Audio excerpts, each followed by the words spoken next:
for me to reach if I could, and will it matter? No helicopter plane or some new infinity ladder. My spirit's indestructible, indestructible. I won't let nobody break me down. Hey, what's up everybody? It's your boy Seeker here with another video, but like always, we have to ask that important question daily. Where the white women at?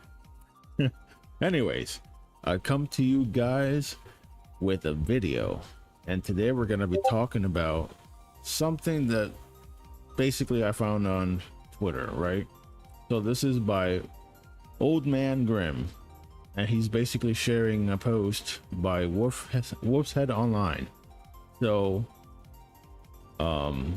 this is basically him saying to Pirat Nation and Grums, since they brought attention to the possible extortion scheme these gaming devs, journals, and etc. are likely engaged in, I've been collecting info on these folks, circling the wagons, quote unquote, to attack gamers and run cover for their fellow industry peeps. And let's see what that says.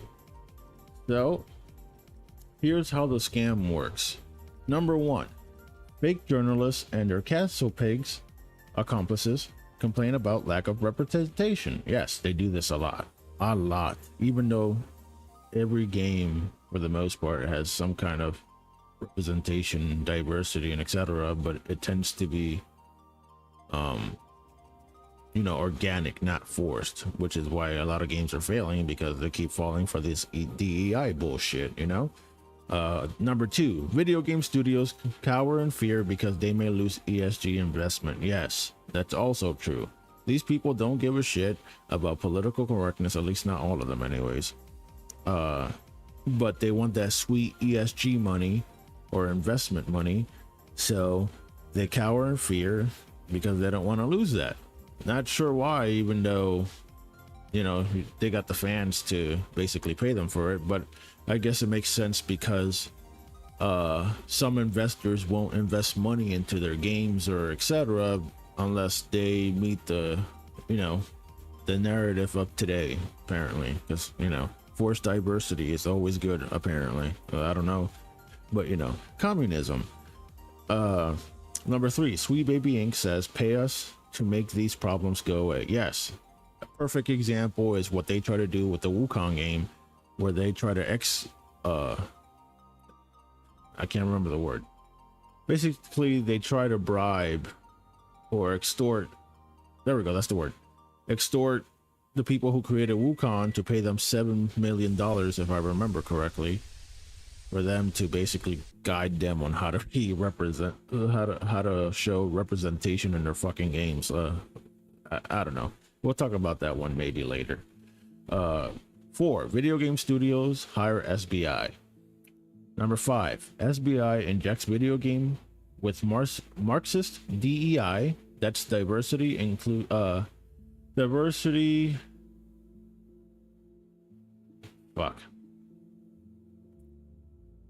diversity some shit and inclusion.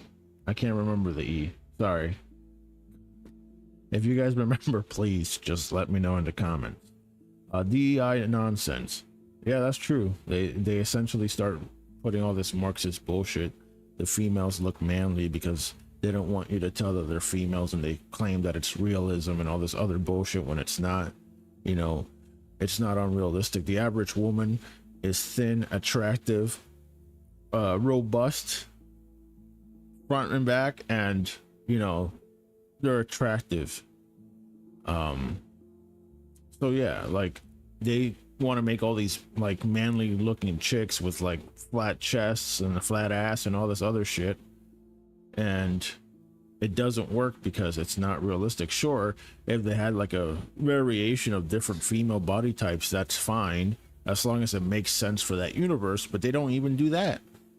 They just make them look like men. Their personality sucks, and they wonder why people don't buy their games, because then they also feminize the guys either by looks or their personalities, you know, and etc. A lot of horrible things, and you guys understand what I'm trying to say. And so that happens. And number 6 says, fake video game journalists praise the studio's DEI efforts. True. Players get the horrible, unplayable woke game, as I just explained. Game flops, studio closes, lays off devs. Yeah. So they basically are trying to destroy any sort of media that people enjoy, because you have to understand there's more to it. You know, they're trying to destroy everything so they can take it over and tell you what you can play, what you can watch, what you should watch, and they'll fill it up with all this propaganda bullshit that no one wants to hear. And that sounds a lot like WW2, Stalin. Sound familiar? A lot of those people, those villains, essentially dished out the same tactics, but they're the ones that call us, you know, the WW2 villains, right? I don't know if I can say that word or not, you know, because apparently we also have to like watch what we say, or you know, we might get spanked by YouTube, which is horseshit. You know, walking on eggshells for people apparently, because people can't handle words. Number 7, players get the I already said that. Number 9, fake journalists blame racist, bigoted gamers. Yes. So if the game flops, these mofos decide that instead of blaming their woke agenda and their forced bullshit, they want to blame the players, saying the majority of the players are racist, phobic, and bigoted, and etc. They don't even know what the real word bigoted even means, right? Which is basically disagreeing with someone else's view. That's essentially being bigoted. So everyone's a bigot, because we don't all agree with views that people have, especially these people, because how dare we think for ourselves and have our own ideas and etc., and we have to accept these assholes. All right, number 10, rinse and repeat with a new studio. Yeah, that's essentially how it goes. It basically goes to the same shit. Rinse and repeat. Go back, destroy one studio. Just once they destroy that studio and that studio is no longer around, like they've done with a few, another studio gets attacked, another one. But at the same time, I can only blame the devs in that sense, because like, you shouldn't have to put yourself through, you know, DEI, ESG bullshit in order to get your game out. You know, indie developers don't have that problem. Certain AAA companies don't have that problem. Well, very rarely. But again, it's basically an agenda being pushed. And I know you guys are tired of hearing me go, oh wow. Let's look at the comments. There's the comments. Where am I? Okay, yeah. So let me show you, for example, Indie Souls, like Black Myth, Wukong has seen widespread acclaim since its reveal, but the studio behind it, Game Science, has long been plagued with accusations of sexism that reflect wider issues in the Chinese game industry. How they would know that, I wouldn't know. It's not like they live over there, but hey, you know, apparently an accusation of anything means it's always true. Sounds familiar, right? Let's read this right here.